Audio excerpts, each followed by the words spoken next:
Good morning વિદ્યાર્થી મિત્રો, આજે આપણે ધોરણ 9માં હિન્દી વિષયમાં પાઠ બીજો, જેનું નામ છે ન્યાયમંત્રી, જેના લેખક છે શ્રી સુદર્શન. એ પાઠની અંદર આપણે જે વાર્તા સમજતા હતા તેની અંદર શિશુપાલ અને પરદેશી સાથે વાતચીત થઈ હતી કે ન્યાયની બાબતની વાત છે કે કોઈ વ્યક્તિ ને અવસર મળે તો હું ન્યાય શું છે તે વિશે સમજાવીશું. ત્યારે બંને વચ્ચે એવી વાત થાય છે કે કોઈ વ્યક્તિ અપરાધી હોય તે દંડથી બચી શકે નહીં. એના વિશેની વાત હતી. ત્યાંથી આપણે આગળ ચાલુ કરીએ. परदेशी ने मुस्कुरा कर कहा, यह बहुत कठिन काम है. એટલે વિદેશીની સાથે વાત કરતા એમ કહ્યું શિશુપાલે કે આ વાત બહુ મુશ્કેલ છે, કે જે માન્ય તેટલું સરળ નથી. બ્રાહ્મણ કે લીએ કુછ ભી કઠિન નહીં. જે બ્રાહ્મણ છે એ શિશુપાલ છે. એ એમ કે છે કે મારા માટે કોઈ બાબત અઘરી નથી, બધું જ સરળ છે એવું એ માનતા હતા. ન્યાય કા ડંકા બજાકર દિખા દૂંગા, એટલે કે જો આવો મને અવસર મળી જાય તો ન્યાય શું છે એનો હું સચોટ બાબત પ્રત્યક્ષ બતાવી શકું. परदेशी धीरे से मुस्कुराए पर कुछ न बोले. फिर कुछ देर बाद वे सो गए. હવે આ જે પરદેશી વ્યક્તિ શિશુપાલને ઘરે ગયેલા તે વ્યક્તિ થોડોક આમ બોલે છે, ભાવ વ્યક્ત કરે છે હાસ્યના બાબતમાં, પણ કંઈ બોલ્યો નહીં. અને પછી બંનેની વાત પૂરી થઈને એ સૂઈ જાય છે, કારણ કે રાત્રિના સમયની આ વાત થતી જોવા મળે છે. सुबह उठकर परदेशी ने शिशुपाल को धन्यवाद देकर उनसे विदा ली. સવારમાં પરદેશી વ્યક્તિ શિશુપાલને ઘરેથી ઉઠી જાય છે અને ત્યાંથી તે વિદાય લે છે, નીકળી જાય છે આશીર્વાદ લે. कुछ दिनों बाद शिशुपाल ने घर कुछ सिपाही आए और उन्हें दरबार में चलने के लिए कहा. હવે થોડા દિવસ પસાર થઈ જાય છે પછી શિશુપાલને ઘરે કોઈ સિપાહી એટલે કે નોકર રાજ દરબારનો એમને બોલાવવા માટે ઘરે મોકલો. शिशुपाल घरे गया. शिशुपाल सहम गए. वे समझ नहीं सके कि सम्राट ने उन्हें क्यों बुलाया है. शिशुपालના મનમાં કંઈક વિચાર આવ્યો કે આવું કેમ આજ મારે ઘરે બોલાવાયો, કે સમ્રાટ સમજમાં એ સમજી શકતા નથી સમ્રાટે આજે મને શા માટે ન્યાય મંદિરમાં બોલાવ્યો છે. कहीं उस परदेशी ने तो सम्राट से झूठी सच्ची शिकायत नहीं कर दी. दरबार में पहुंचकर शिशुपाल का कलेजा धड़कने लगा जब उन्होंने देखा कि परदेशी ही सम्राट अशोक है. હવે અહીંયા પરદેશી વ્યક્તિ જે વાત કરી જાય છે શિશુપાલ તો બહુ એવું ગંભીર બાબતમાં નથી લેતો, પણ એ છતાં એને ધ્યાનમાં બાબત લઈને ન્યાય મંદિરમાં જાય છે. ત્યારે શિશુપાલ ન્યાય મંદિરે જાય છે ત્યારે તેનું હૃદય એકદમ ધડકવા લાગે છે. કેમ તો કે હૃદયને ધબકારા વધી જાય છે. જે પરદેશી વ્યક્તિ હતો એ સમ્રાટ અશોક ખુદ પોતે હતા એવું એને ત્યારે પ્રતીતિ થઈ હતી. तो सम्राट बोले, ब्राह्मण देवता, मैं आपको न्याय का अवसर देना चाहता हूँ, आप तैयार है. ત્યારે સમ્રાટે આ શિશુપાલને સામે બોલાવીને બ્રાહ્મણ દેવતા કહીને ઉદ્દેશીને બોલાવ્યો. દેવતા, બ્રાહ્મણને દેવતા તરીકે ઉદ્દેશ કરીને સમ્રાટ બોલે છે. ત્યારે સમ્રાટ કહે છે કે બ્રાહ્મણજી, તમને હું એક ન્યાય બાબત માટેનો મોકો આપું છું, आप तैयार छो. पहले तो शिशुपाल घबराए, फिर बोले, यदि सम्राट की यही इच्छा है तो मैं तैयार हूं. थोड़ी बार शिशुपाल ગભરાઈ ગયો અને પછી હિંમત રાખીને પાછો બોલે છે. શું બોલે છે કે જો સમ્રાટની ઈચ્છા હોય તો પછી હું એક કામ કરવા तैयार છું. बहुत ठीक, कल से आप न्याय मंत्री हुए. सम्राट ने कहा और अपने हाथ से अंगूठी उतारकर शिशुपाल को पहना दी. यह सम्राट अशोक की राजमुद्रा थी.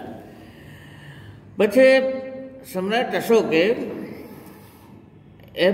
वातने स्वीकारी એટલે બ્રાહ્મણ એટલે સમ્રાટ અશોક કે સારું. હવે સમ્રાટ અશોક તેને ન્યાય મંત્રી બનાવવા માટેની તક આપે છે કે હવે આજથી તમે ન્યાય મંત્રી બની જાઓ છો. ત્યારે સમ્રાટ અશોક શું કરે છે, તેના હાથમાં પહેરેલી જે રાજમુદ્રાની વીંટી છે તે શિશુપાલને હાથમાં પહેરાવે છે અને એમ કહે છે કે એ સમ્રાટ અશોકની રાજમુદ્રા હતી. બરાબર. તો એ શિશુપાલ એમને ન્યાય મંત્રીનો મોકો આપે છે. આજથી अधिकार शुरू थी जाए. न्याय मंत्री बनी जाए. कौन? शिशुपाल. अब शिशुपाल न्याय मंत्री थे. उन्होंने राज्य की समुचित व्यवस्था करना आरंभ कर दिया. हवे तो शिशुपाल शू थी गया, आ न्याय मंत्री बनी गया राज्यना. त्यारे थोड़ी वार समय तो आ कार्यवाही संभाळीने बधे ध्यान रखवानी शुरुआत कर दी थी. देखरेख रखवा लगा. उनके सुप्रबंध से राज्य में पूरी तरह शांति रहने लगी. शुरुआत में तो आखा राज्य में ज्या ज्या तपास करे छे फरे छे तो बधा चौमेर जगह शांति छवायेली जोवा लगी. कोई मुश्किली जोवा मळती नहोती. किसी को किसी प्रकार का भय नहीं था. कोई ने कोई व्यक्ति नो डर न હતો. બધા જ મુક્ત રીતે જીવન જીવતા હતા, નિડરતાથી. लोग दरवाजे तक खुले छोड़ जाते हैं. चारों तरफ न्याय मंत्री के सुप्रबंध और न्याय की धूम मच गई. એટલો બધો માણસને વિશ્વાસ બેસી ગયો કે આ રાજ દરબારની અંદર આ ન્યાયમંત્રી બન્યા પછી વ્યક્તિઓ પોતાના દરવાજા ખુલ્લા મૂકી દે. મતલબ કે ચોરીનો કોઈ ભય નહોતો. એવું ચારે જગ્યાએ આવું વિશ્વાસ બેસી ગયો અને આ બાબતની ન્યાયમંત્રી બાબતની વાતની ચર્ચા દરેક જગ્યાએ થવા લાગી હતી. ત્યાર પછી આ પાનું ઉલટાવો. પછીના પાનામાં लगभग 1 महीने बाद किसी ने रात में एक पहरेदार की हत्या कर दी. हवे न्याय मंत्री शिशुपाल बन्या पछी 1 महीना पछी एक रात्रे ध्यान राखनार व्यक्ति एटले एमनी कोई मारी नाख्यो. हत्या करवी एटले मारी नाख, शूट कर दीधो अंग्रेजी भाषा में कही तो.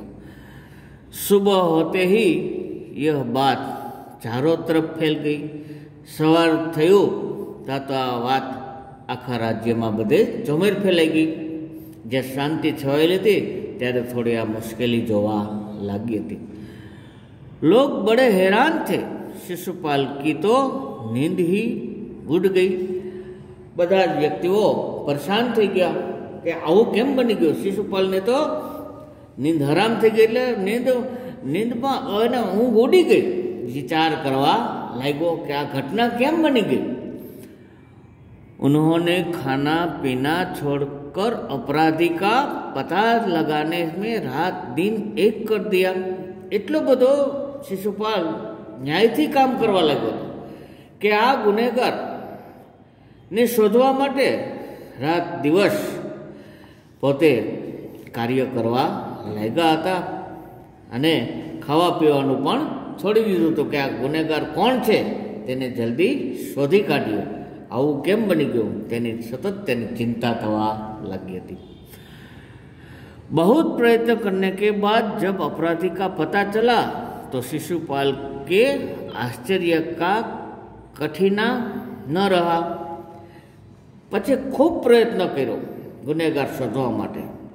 त्यारे शिशुपाल ने खबर पड़ी કે આ તો ગુનેગાર શિશુપાલ છે. એ જોઈને એને ખૂબ આશ્ચર્ય થયું અને એના વિશે કે આવું વ્યક્તિ આવું કેમ કર્યું, હવે એનું મારે શું રસ્તો કાઢવો, એવી સ્વયં સમ્રાટ ने उसे पहरेदार की हत्या की थी. कि आ तो सम्राट अशोके पोते ज पहरेदार ने खत्म करी नाख्यो तो, मारी नाख्यो तो. तो सम्राट को अपराधी दोषित करना बहुत ही कठिन काम था. हवे सम्राट अशोक छे एने जो आ अपराधी गण्यो तेने न्याय आपवा माटेनी बाबत खूब मुश्किल हती. हवे शिशुपाल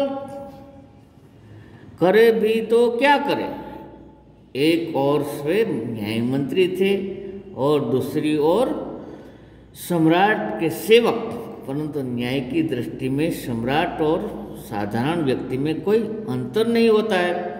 हवे आ बाबते खूब समझा देवी है कि शिशुपाल छे ए करे तो शू करी शके, कारण के सम्राट अशोके पोते ज आ पहरेदारनी हत्या करी हती. पण हवे आ समझीए तो न्याय मंत्री छे सम्राट अशोकनो एक दास बनी गयो एम कहेवामां आवे छे. आ तो एने खाली सर्विस आपेली, न्याय मंत्रीनो होद्दो आपेलो. तो हवे आ बाबतमां सम्राट अशोकने अने न्याय मंत्रीमां बहु अंतर न होय तेवुं जोवा लाग्युं हतुं. सामान्य बाबत बनी. पण हवे करवुं शुं? अगले दिन शिशुपाल दरबार में पहुंचे. सम्राट अशोक सिंहासन पर बैठे हुए थे. आते ही उन्होंने शिशुपाल से पूछा, अपराधी का पता चला? हवे पछीना दिवसे शिशुपाल क्या पहुंचे थे? राज दरबार में पहुंची गयो. तो राज दरबार में सम्राट अशोक सिंहासन पर विराजमान था. हवे त्यारे शिशुपाल ने सम्राट अशोक पूछे छे कि आ अपराधी तमने मळ्यो के नथी मळ्यो, एनी वातनी चर्चा करे छे. त्यां सुधी आपणे आ सेशनमां समजाव्યું છે. હવે પછીનો આવતા સેશનમાં આપણે સમજવામાં આવશે તે વાંચીને